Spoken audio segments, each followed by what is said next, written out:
Good evening and welcome to the Center for Civic Leadership in Arkansas Impact Lecture.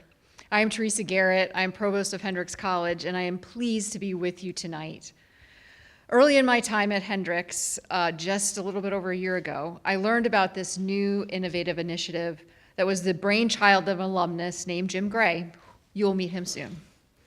As I learned more about his vision of the Center for Civic Leadership in Arkansas, I too became as excited about it as he was, and have been glad to partner with him, our Office of Advancement, Professor Kirill Kolev, Professor Delphia Shanks, and Dr. Jay Barth, who you'll also meet, to lift this off the ground. Doing these things is definitely the best part of my job. The center is focused on making change that is sorely needed, grounded in inculcating in young people the commitment and desire to be agents of social change, to work to improve one's community through both individual and collective actions, and using both political and non-political processes. I think that you all will agree that this is a worthy goal to develop and support future leaders to the betterment of Arkansas and our country as a whole. In the first year of the center, which has not been quite going for a year, honestly, it has already had a great start. Supported by generous donors, students who have been selected as CCL scholars receive study project funds in the amount of $5,000 to use for public service experiences in civic engagement and leadership. They engage in structured ways that they're looking to deepen their study of civic engagement and leadership beyond the classroom. They're taking specialized courses in civic engagement and leadership taught by visiting professors of the practice, having opportunities for in-depth engagement with distinguished visitors such as Dr. Barth that are leaders in civic engagement across Arkansas. And most importantly, they are becoming a part of a community of scholars and practitioners who are striving to achieve similar goals through fellowship, professional preparation, personal development, and the synergy that comes from the collective investigation of these important ideals around civic engagement, leadership, and scholarship. The Center for Civic Leadership in Arkansas is already making a difference. 3 of those students who are CCL scholars are here tonight. Sanskruti Ganti of Fort Smith, a biochemistry molecular biology major who is interested in volunteerism, healthcare, education, and environment, and plans to pursue a healthcare grounded career grounded in community engagement. Cole Mandrell of Pocahontas, a double major in politics and French, is passionate about political participation, civic education, and raising awareness around community issues. And J.C. Wheat of Sherwood, a biochemistry and molecular biology major who is committed to addressing misinformation in healthcare and building trust in healthcare systems, particularly among minority and uninsured populations. I welcome you to talk to them at the reception following this event. I'm sure they'll be willing to share their projects with you. It's through building bridges between the classroom and campus experiences with the real world that these students are becoming equipped to create a future that they and we want to see. By promoting voting, volunteering, engaging in advocacy and activism, community building, and involvement in local, state, and national government, the opportunities created through CCL gives us hope for communities strengthened and for a democracy protected. I'm thrilled to be a small part of this initiative. It's now my great pleasure to introduce to you Jim Gray, class of 1980, and currently senior fellow at the Lincoln Institute of Land Policy in Washington, D.C. Over the last year or so that I have known Jim, I have found him to be determined to make a difference for Hendrix, for Arkansas, and our nation. Jim, thank you for your generosity and vision, and I'll turn it over to you.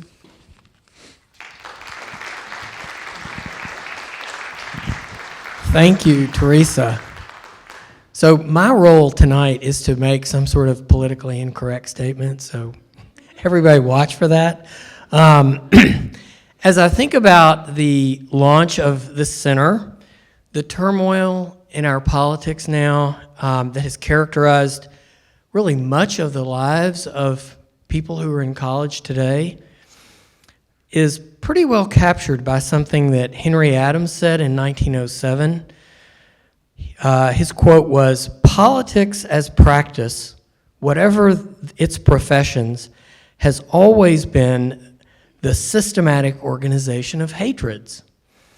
Well, I think Adams thought that politics really was built around people hating each other and having negative feelings as opposed to feelings of community. And a lot of people have actually quoted this reference recently as we think about some of the problems in our current day politics. This played out just recently, last week, in the New York mayor's race, when we had a bullying Andrew Cuomo, whose campaign was largely fueled by resentment, ill will, versus Zoran Mandani, who was running with a smile on his face and a message of hope and love. It's gratifying that sometimes a message of hope and love can still prevail. When a public figure disparages his opponents and says he doesn't want the best for them, and I'm not mentioning any names, that's acting out of fear. And the Hendrix Center is about a lot more than politics. I've given a political example. But in my view, a key aspect of civic leadership is that we strive to act from a place of love or goodwill to others when possible, and we try to avoid acting out of fear. And so with that, you didn't come to hear me, you came to hear Jay. So I'll ask JC to come up and introduce Jay.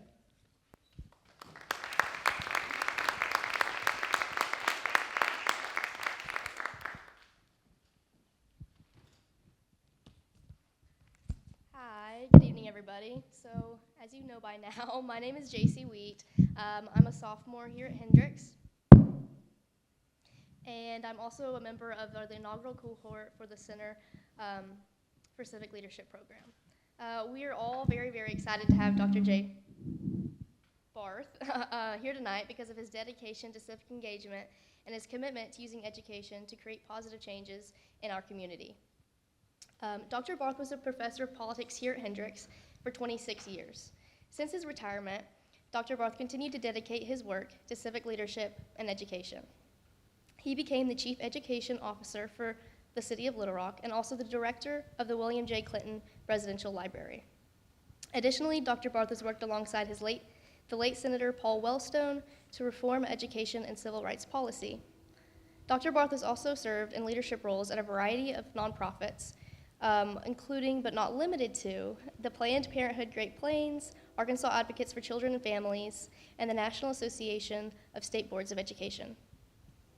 From 2012 to 2019, Dr. Barth was a member of the Arkansas State Board of Education, where he chaired the body for 2 years. Presently, he serves as a member of the Central Arkansas Water Board of Commissioners. We all just came from dinner together, and I have learned Dr. Barth is a very, very knowledgeable man. He took what I thought was a niche interest of mine, and we had a very extensive conversation about it. So, without further ado, please join me in welcoming Dr. J. Barth.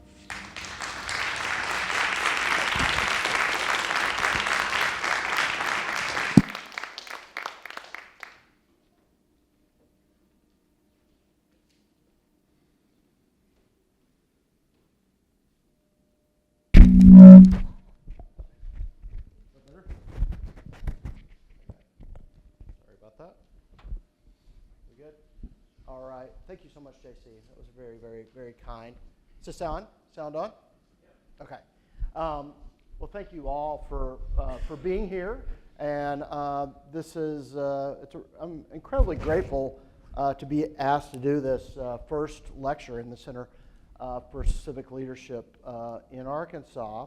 And congratulations to the students who are participants in this first pilot period for the program.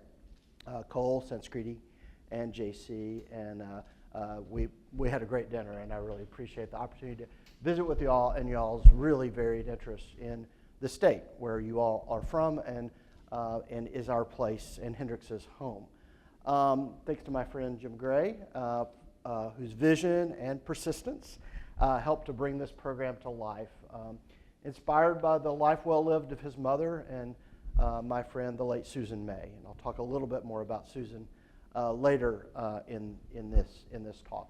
As Provost Garrett noted, the purpose of the Center for Civic Leadership is to develop students' civic engagement and leadership skills in a public service. And because students begin this work as sophomores, they get 3 years to hone and develop those skills with a lot of mentoring from folks like Dr. Shanks and funds to develop as civic leaders before graduation. And the real goal is for Hendrix's home state of Arkansas to be made better for the coming generations. I'm inspired by this initiative because it is reflective of some of my truly best moments as a professor at Hendrix. I had the amazing opportunity to work with students as they identified their skills and their talents in the public service space, mostly through Arkansas-based experiences across their years at Hendrix. A number of faces come to mind as I think about this, and a number of those faces are in this room because these former students are now using their talents in varied levels of government and politics at the national, the state, and local levels. Some of this work is in the governmental sector, some in the electoral sector, some in the nonprofit sector, and some in the private sector. But they are doing this work across a variety of issues, ranging from child welfare to economic development to civil rights and civil liberties. And the intentionality of the work that happened while they were students really helped set the stage for this. Because this model, this approach to civic leadership skill development works because of the linkage of the theory of the classroom to real-world experiences, the intentionality of students beginning in this work early in their undergraduate years so they can deepen their experiences, and very importantly, the reflective activities that are built into the program to aid students to think about their experience and their skills and talents in community with other students. This is all very intentional and it's all very important. And I have every hope that the CCL will continue to thrive, and years from now, students like Cole, Sanskriti, and JC will be making a difference in this state because of it. So tonight, I'm going to talk for just a bit. I'm going to try to keep my comments fairly brief, and I do hope that we can also have conversation here tonight as well, and a little Q&A. Tonight, I want to reflect a bit on public service, particularly during times of crisis in our community or nation, and Jim alluded to this certainly in his comments. You know, a time of crisis might express itself in varied forms. It could be a time when vital threats to a community are not being addressed by policymakers, such as climate change or economic inequity. It could be when there is strong evidence that democratic institutions are fundamentally broken, such as the inability to pass budgets to keep a government functioning. Relatedly, it could be a time when public trust in democratic institutions is diminished to the point of limiting their credibility. It could be a time when civil rights and civil liberties around which consensus had grown in society are no longer being protected by those institutions. And any of these types of crises are problematic. But extraordinary calamity is present in those moments, like this moment, when a collection of these come together simultaneously and reinforce one another. And while there may be disagreements on the specifics, I do think it's safe to say that across the political spectrum, there is some real agreement that we are in a period of deep political and societal crisis. So let's talk about the role of public service in such times of crisis. First off, those who continue to serve their fellow citizens during such times of crisis with grace and with competence exhibit what I see as an awe-inspiring power. They keep their eyes on meeting the unending needs of those whom they serve, even as the world around them is in chaos. They provide access to national parks and monuments. They ensure essential benefits are delivered to those in need. They protect our court officials. These governmental Energizer bunnies are still going and going and going unless and until a government shutdown tells them to go home because they are deemed non-essential. However, they are anything but non-essential to meeting the innumerable needs of their fellow citizens who will rely on government to meet those needs on a daily basis. As they are in these roles by choice, these public servants are also deeply aware of their calling to use their skills to serve others. Those who disparage them by employing negative stereotypes are simply oblivious to what makes these millions of our fellow Americans tick. The vast majority of these folks are civil servants, but others are elected or appointed to their roles. They operate at all levels, at the federal level, at the state and local levels, and they are the backbones of this democratic republic. The vast majority are overwhelmingly ethical and operate with extreme transparency, openness, and nonpartisanship as they carry out their array of duties, which they take with utter seriousness. You know, this year I've been a little addicted to one book since it came out in mid-March because it tells the story of these folks at the core of our system of government. It's an edited work by the excellent nonfiction storyteller Michael Lewis called Who is Government? The Untold Story of Public Service. And in this book, Lewis pulls together some of the best essayists around to tell the story of individual workers in the federal government. A former coal miner devoted to making mine roofs less likely to collapse, saving thousands of lives. An archivist who grows up in rural Montana who sees a pathway to making important documents like the records of those who serve in the military more accessible in such places through digitization. The manager who made the National Cemetery Administration the best run organization according to surveys, whether private or public sector, in the entire country. The workers in the Bureau of Labor Statistics who contribute to the effort to make our society stable and coherent through this piece of data, the Consumer Price Index, that is used by simply everyone to make annual adjustments to keep up with inflation.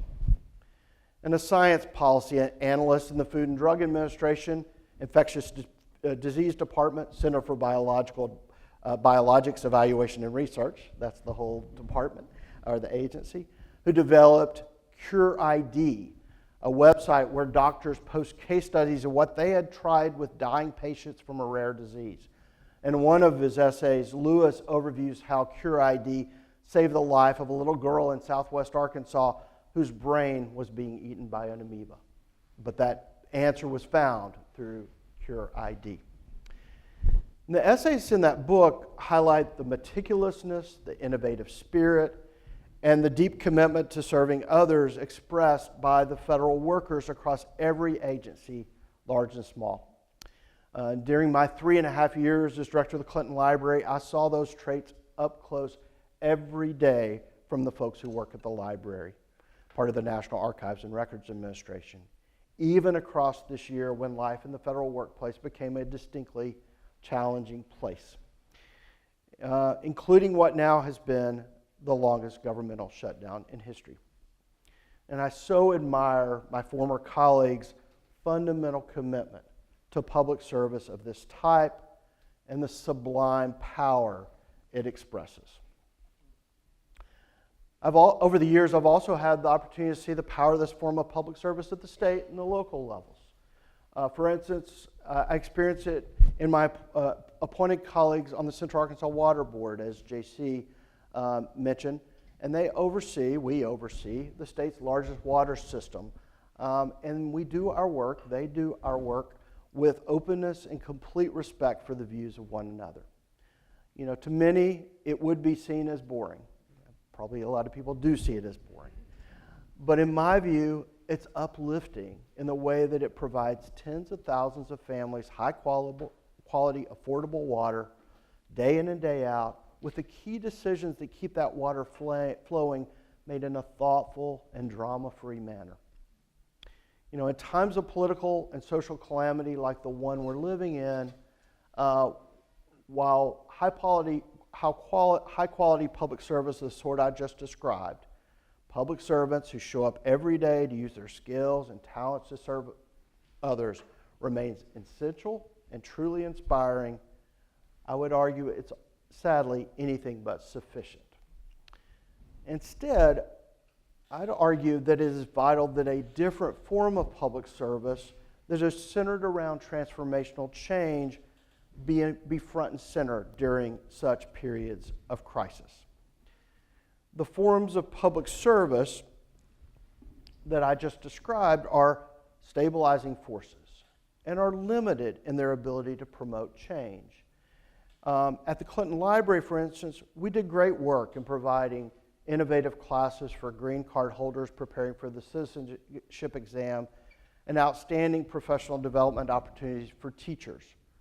But there were limitations to this change-oriented work. And to be honest, it was the constraints I felt in doing such work that pushed me out of federal government service, as much as I respect the people and their work whom I worked with and had the honor to lead.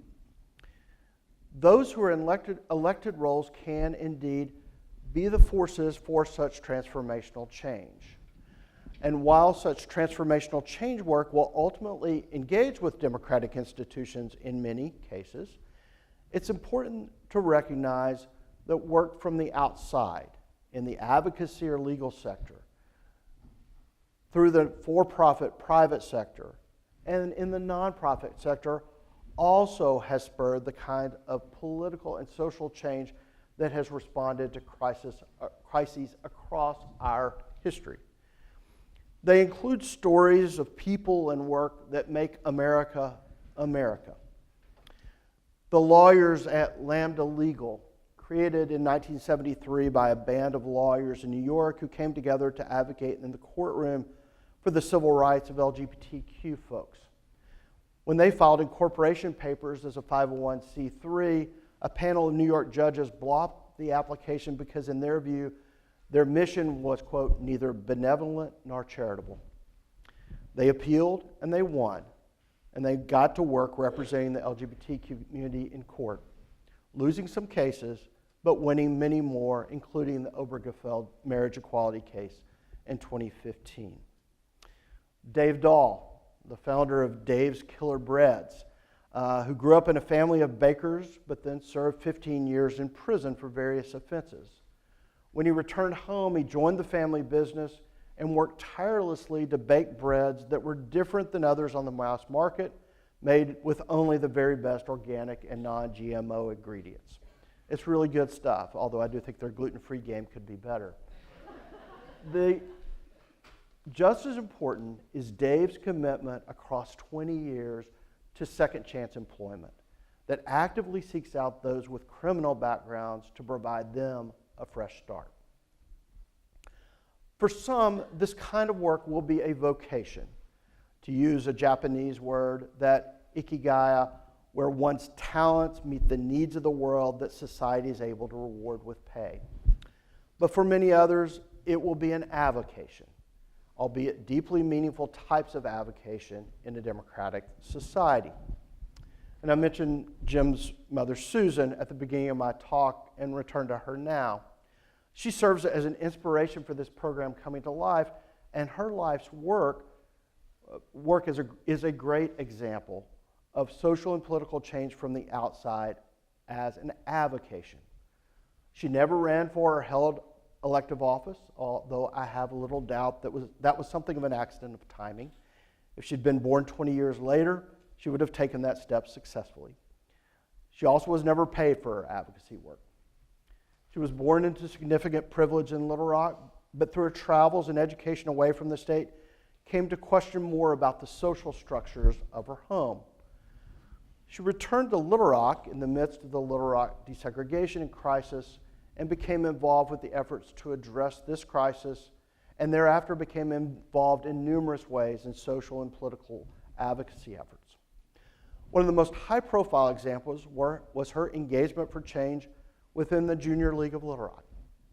Since its 1922 founding, the Junior League had operated with an unwritten rule that non-Christians would not be allowed to join. Sally Phillips, a deeply respected Little Rock community leader and one of Susan's best friends and an active member of Temple B'nai Israel, was refused admission on several votes. 11 white Christian women of privilege, including Susan, resigned. The public attention to the matter, including front-page news coverage, forced a reconsideration of its policies, and over time, the Junior League became a dramatically transformed organization open to those of different religions and races, with many of those folks moving into leadership roles in a very important leadership development organization. So my call to action doesn't mean that everyone needs to engage in this type of change-focused work in these difficult times. It does mean that everyone needs to be civically engaged in some manner and be open to following one's skills and talents to those pursuits, for pay or not, that meet the needs of our distinctly injured society. Now, let's get back to Arkansas and the Center for Civic Leadership. A vitally important point in understanding Arkansas is that it has always been in crisis as a place. From the moment of its birth as a state, this goes back to its beginning when our state had something of a premature birth because it lacked the population and infrastructure to thrive, and it has continually paid a price for that reality of its birth. Some of the crises of the 189 years that have followed were man-made, including the original sin of accepting slavery as an institution and then defending its vestiges for over a century that followed, including in the Little Rock Central High crisis of the late 1950s. Its early and long-lasting refusal to invest in public education continues to be present. Other crises had their roots in natural disasters, such as the Great Floods of 1927 and 1937, and the deadly heat wave of 1980. While Arkansas' situation at the moment may not appear as paramount as the issues facing the nation as a whole, I think that in some ways this is because we've become somewhat numb to them as a state. We've always been in crisis, and therefore we don't notice that we're in crisis all the time. And some leaders of both parties have made real progress in facing down these persistent challenges, but many remain very much present. Whether the issue is maternal health, educational outcomes, the basic fragility of our state's working poor, or having the lowest voter participation rates in the country, and we talked about a number more at dinner, the realities that many of us would describe as crises are everywhere in Arkansas, waiting for good work to be done in correcting them. And that's where the Center for Civic Leadership comes in. It's about creating a cadre of civic leaders with the skills to make a difference in these areas of public life and others. And there are four realities that must be at the center of this Arkansas-based change work. And I see them in the conversations we have had about the center. First, there must be a clear picture of what the future should look like in a particular area of policy. While there's got to be pragmatism in the means of achieving that goal and the ability to work across lines of difference, including partisan ones in that work, this future making about the target through envisioning a new reality is essential in pointing the arrow of change in the correct direction. We've got to know where we want to go to know where to begin to take those steps towards that kind of change. Second, this work has to be collaborative in nature. Social change work is not brought about by Lone Rangers. Instead, it is created by groups of individuals with interlocking skills. And what's great about the CCLers, who both work within organizations and also work with one another, is that such collaboration is all over this program. And it develops extraordinarily valuable relationships. And indeed, some of the most meaningful relationships of my life came from campaigns, came from advocacy efforts, came from that kind of nonprofit work. Third, those who engage in this work must fully understand the importance of the social and political context in shaping social change strategies. Arkansas is very different culturally and politically from other states, including those states around our borders. And the 5 different regions within the state that I write about and think about create nuance from social change work within and across the state. The strategies that work in Benton County don't work in Benton.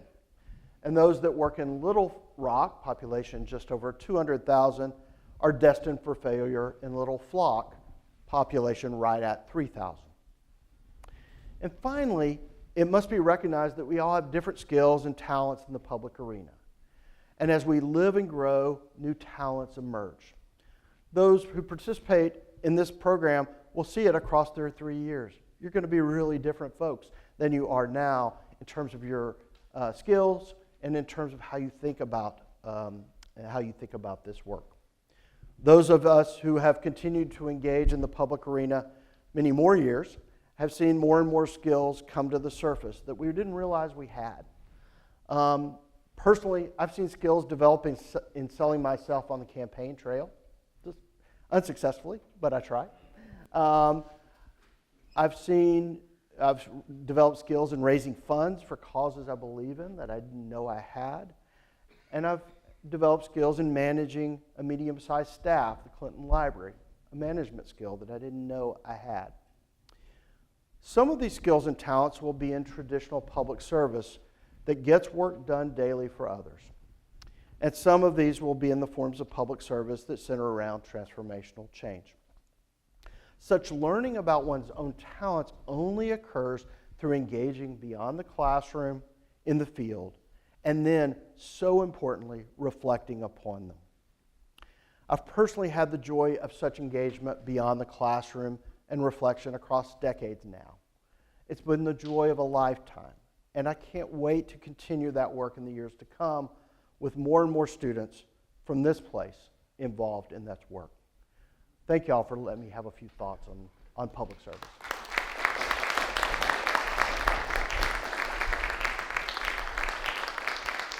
And I would love to have a conversation. Any thoughts, any questions? Thank you. Mm-hmm. Oh. Ooh, okay. Okay, I'll turn mine on and off.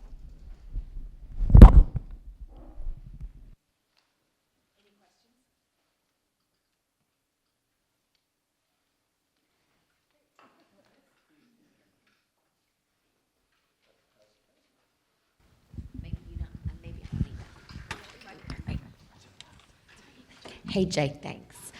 I feel like one person has a hard time making change if they're, like, say, for instance, a professor. It's not my job, a public service job.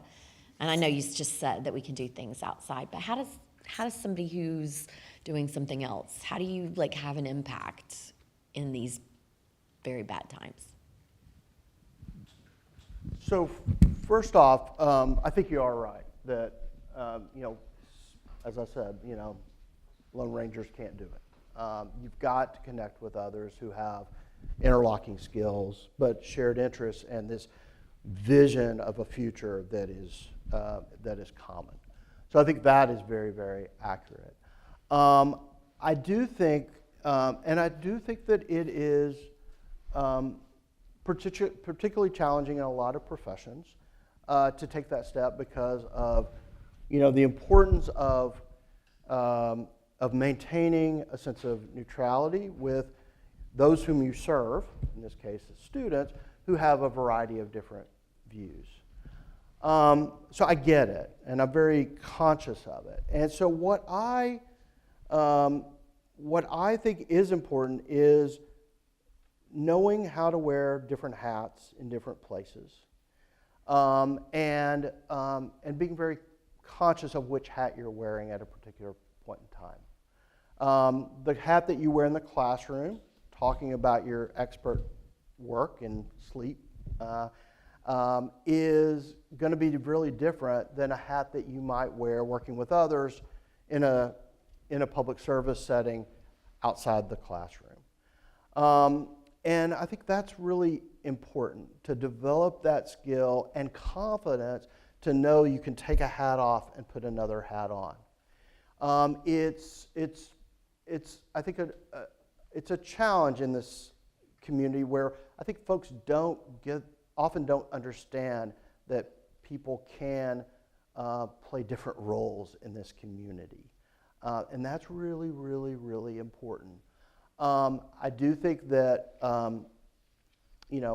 it is important that we have credibility with those whom we serve.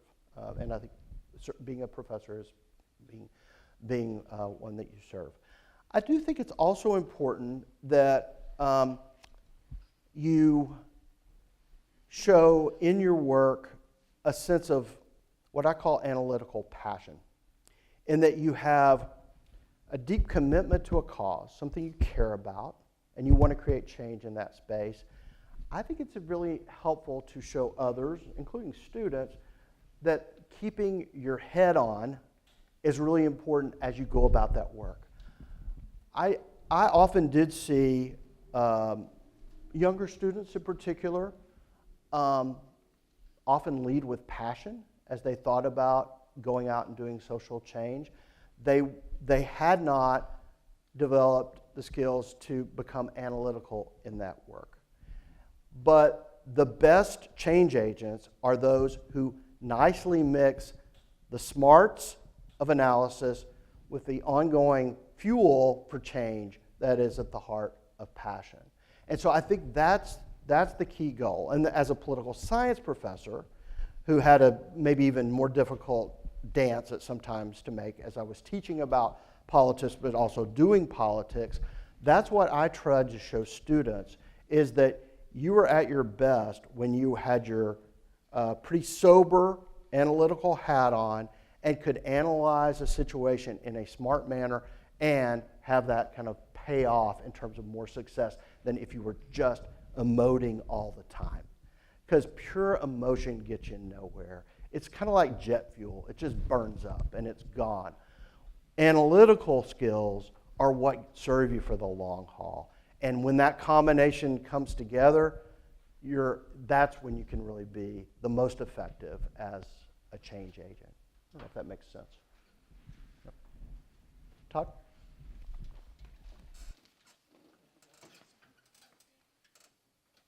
Hi, Jay. Todd Tinsley, Hendrix College. Nice to meet you.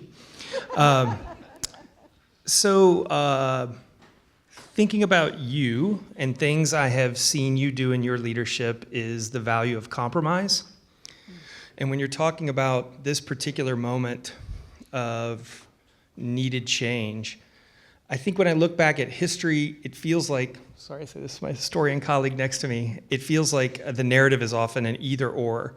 But right now in this moment, I feel there's a cacophony of voices, disparate voices, pulling us in lots of different directions. And so really a two-part question, like, is that your take on this present moment also? Am I wrong about that? And if not, what is the role of compromise when we're trying to suss out what to do?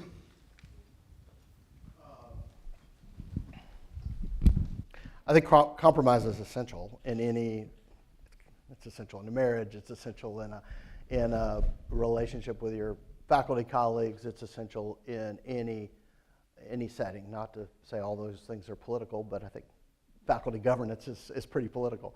And I think compromise is really, really, really crucial.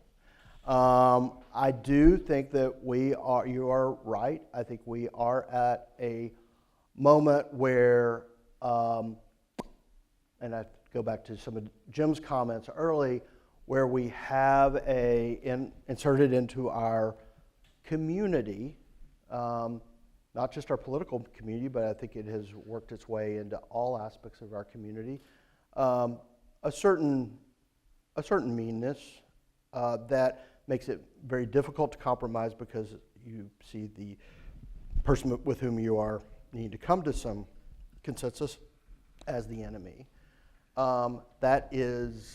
That creates a really impossible situation. So I do think that as part of this work of healing this country, we have to get to that point of respecting each other as human beings again. That's essential. But I think the way, it's a little bit of a chicken and egg issue. We got to get to work on some of these problems as well. And I actually think it is through work on some of these problems that we can actually begin to see folks as fellow human beings again, and as potential, agents for partners for compromise. I think we have, it's a very odd moment in that, in an interesting way, we have gotten so polarized that we are starting to see some strange bedfellows develop as these kind of these extremes kind of come back together. And we are seeing some populists on the political right agree, maybe not stylistically, but on the substance to a great degree with some of the populists on the political left. And I think that's actually, in a very weird way, super interesting. And we should probably see as a source of hope. I mean, some of the things that Representative Marjorie Taylor Greene has said in recent weeks has been actually an opportunity for some compromise, across some very odd and unexpected lines of difference. So I think there are some opportunities there. I think it is really important to see people as humans. I think it is really important to do all the things about helping to understand what people's values are, what makes them tick, all those kinds of things that matter. I don't know if I fully answered the question, but I think you're right that it is a very difficult time to do it. I think but the fact that it is so difficult makes it even more essential that we take those steps toward making it begin to happen.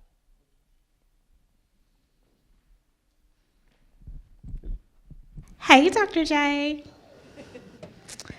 I'm well. Atika Foreman, his favorite student. So about a month and a half ago, I was over at UCA helping them with their voter registration drive. And what was so interesting, trying to encourage the students to register to vote, they were hitting me with, oh, well, if I register to vote, then I'll get called for jury duty. And I go, I've been registered to vote almost 20 years. I have yet to be called for jury duty. I'm one of those people that want to be called, It's not going to happen. Everything they hit me with, I kind of dispelled those myths, right? But what really got to me was probably the reason why voter turnout is so low. They just didn't understand why to vote. So, of course, I'm only having these few seconds trying to explain to them the processes and why local elections probably matter most versus, federal elections and all of those things. And at some point, I texted my cousin, who's a sophomore at UCA, and said, come here. And I said, are they still teaching y'all civics? Just really trying to understand where is the disconnect. Because I remember in 1992 as a fifth grader, in Lone Oak, we had this huge election to see who was going to be the next president of the United States. Obviously, it was Clinton, right? Because our parents were going to vote for Clinton. And I got to thinking, am I in that last age group of folks who are really actively engaged in voting? is my family, that last set of families, when everybody in my family, when you turn 18, you get $18 and a voter registration card to fill out. So that's just a long way of asking, how do we go back to ninth grade civics? How do we engage those college students, get them to understand why voting matters? Not even asking them to pick a political party, just need you to get out there and vote. Yeah, so it's not an accident that I think you graduated 2004. Okay, so high school 2000, and you know a little thing happened your senior year of high school, or I guess your freshman year of college. No Child Left Behind was passed as the federal key federal piece of legislation on ed policy, and it required testing on the subject matters of math and literacy, and that meant that schools who were now, of course, at risk of losing federal funds and other funding if they failed, began to cut back on their teaching of a variety of subjects, music, etc., and social studies. And we have seen the demise of civics education really starting about the time that you graduated high school. And it continues to be a dire problem. We have basically lost a generation, I think as you point out, a generation in terms of civics education in the United States. It is not accidental that our civics knowledge is at a particularly low point among the youngest adults in America. And we've got to do something fundamental about that. And the states out there that are doing the best stuff in that regard are those that are teaching civics from kindergarten on up. And you can teach civics without talking about institutions or anything like that. You can teach it in kindergarten, which is, back to Todd's point, actually respecting each other as human beings. That's at the core of civic dispositions, right? And then we grow and get more sophisticated as we get older. Second thing that needs to happen, civics, the culminating civics courses that talk about really the specifics of the process, they need to happen as close to graduation as possible so that you are as close to 18 as possible. And finally, we need to have the kind of experiences that are at the heart of this program, which is getting outside of the school classroom out into the community and connecting the policies that are talked about in a theoretical way in the classroom out in the real world and connecting those dots. And I think that Hendrix does a good job of that, but that needs to happen really across the country. So we need a rejuvenation of civics education. We've got some models out there in Maryland and Illinois and a handful of other states that are doing amazingly good stuff. Instead, we are mediocre at best in terms of civics education. Ninth grade is the worst time to teach civics. Kids are not yet developed enough in terms of their ability to think about voting. It feels like a lifetime away, but it's also, we know other times. It's just a really dumb time to teach civics in ninth grade. So we've got to do something big in that. I think it's a great reform effort. I think it is bipartisan. There is universal sense that we need better civics knowledge, and I think it actually is one of the areas of hope for bipartisanship in terms of the area of education policy. Okay. We're working this way. Okay. Hey, Heather. Okay. So it's been a terrible year for federal employees and for those of us who are married to federal employees. And I'm not talking about the shutdown for the rest of the room. I'm talking about the first 10 months. It was, daily trauma of what was going to happen. And, being a civil servant was a badge of pride before this year, and they vilified them and made them, people think they're lazy and not doing anything, and we know that that's not true. So I foresee people not wanting to go into public service, federal government, civil service.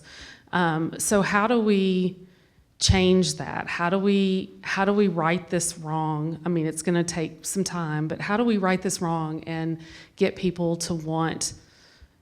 Because if you don't have the employees and the servants, you don't have a government. So how do you fix that? Just that one easy question. Thanks, Heather. And you ultimately don't have a society, right? I mean, if you don't have those services being provided, it's not going to happen. I think you are really onto a crucial. It's going to be one of the crises of the next several years. I think it is arguably one of the most important conversations that needs to happen in the next presidential election.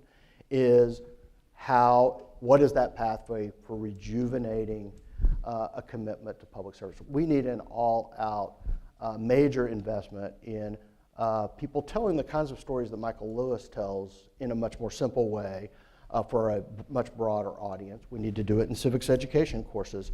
We need to do the kind of work that folks at the Clinton Library have tried to do to help high school students see the value of those careers. They are amazing careers, not just because of the service that you provide others, but because of the satisfaction, the ability to do great work. A lot of y'all have done those kinds of work, and you know how inspiring that work is when it works well. I think there has been the abuse of federal employees has been very real. And somebody's got to tell that story. I don't have the answer to it.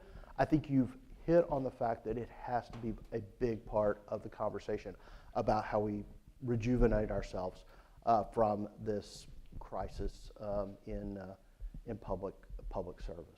It's got to be there. And I think just talking about it and saying this is important for a community. And yes, we've got to get folks thinking about those careers for the long haul, but we've got to have a shorter term approach, which is basically just getting back to a point of celebrating public servants as we need to. I'm sorry I don't have the grand answer there, but you have, I think, identified it very well.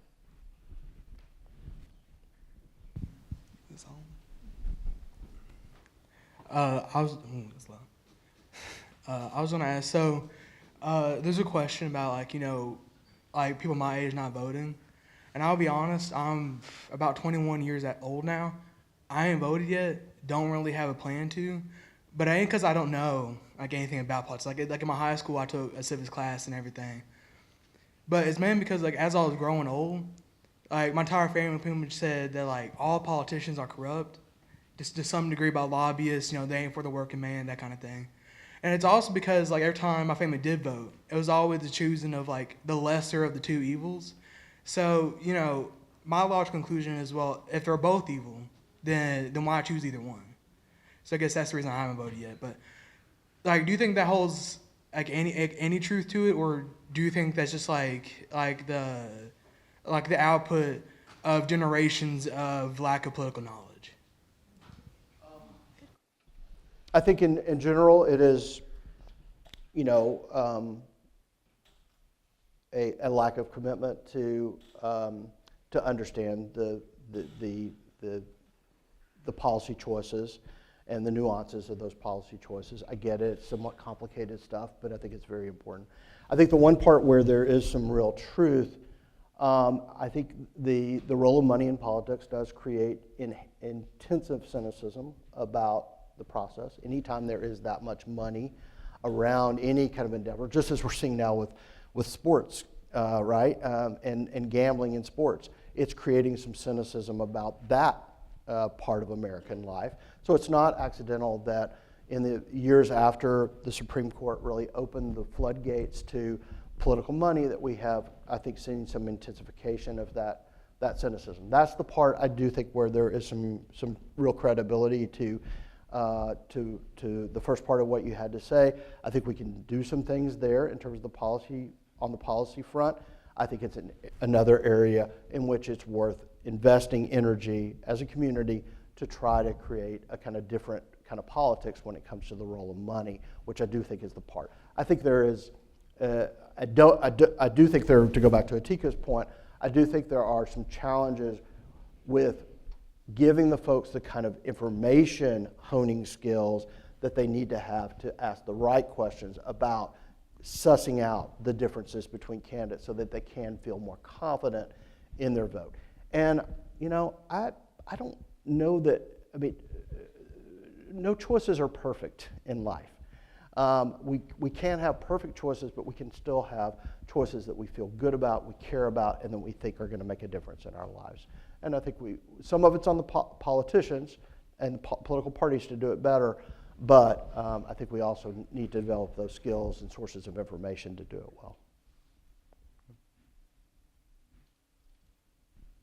Ian, you want anything? Last one?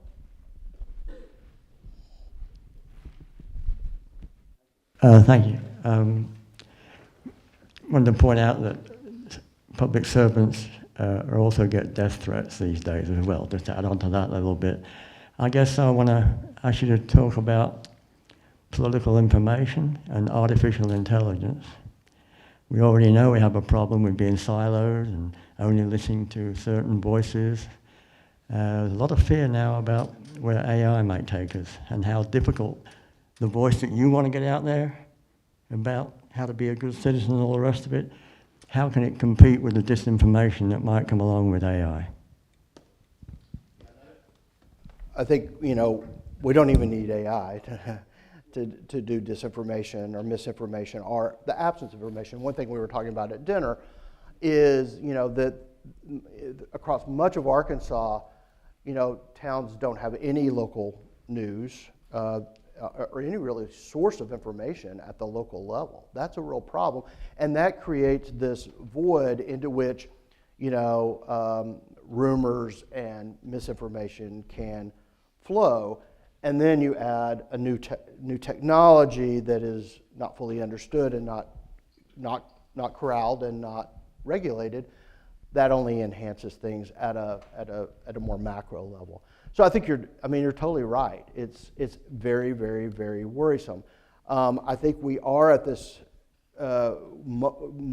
crucial moment in AI development where we've got to figure out some, as a nation, we've got to figure out some regulatory scheme that allows AI to continue to develop, because it is going to develop, but we've got to do it in a way that doesn't have an abusive effect on information flow. And, you know, of course, because it is not neatly contained within nations' borders, it really has to be an international effort. And I think that's the biggest problem we have right now is the attacks on international organizations that have really obliterated their credibility in the minds of so many. And I think that it has certainly been one of the tactics of the current administration to really destroy the credibility of international organizations. Some international organizations have had self-inflicted wounds as well that have helped with that. So I think you're onto it. One of its, and y'all have had a series of one of its that we've got to work on, but we've got to have a regulatory scheme of some sort that allows the breathing room for AI to continue to develop and some of the good of AI to allow itself to flourish without it becoming another abusive force in a community where we've got all kinds of forces abusing our politics, from polarization to attacks on those who serve, to the absence of civics education, to money in politics, to this. I mean, we've got a lot of work to do. And that's, at the end of the day, what all of this work is about, is not giving up, not saying, okay, we're done. We've got to continue to train young folks to get out there and continue this work in a smart way. And we ourselves have to figure out what our skills and talents are, no matter who we are, what age we are, to play that role in making things as good as we can. Thanks, Doug. It may not be, it's on. Hi, I'm Dr. Shanks, and I want to say thank you so much for coming to the inaugural lecture of the Center for Civic Leadership. A thank you to Jim Gray, a thank you to Jay Barth, thank you to Provost Garrett, and of course to J.C. Weed for doing the introduction. And we would love to invite you out into the reception area, have a little cheese and crackers, and continue the conversation. Thank you.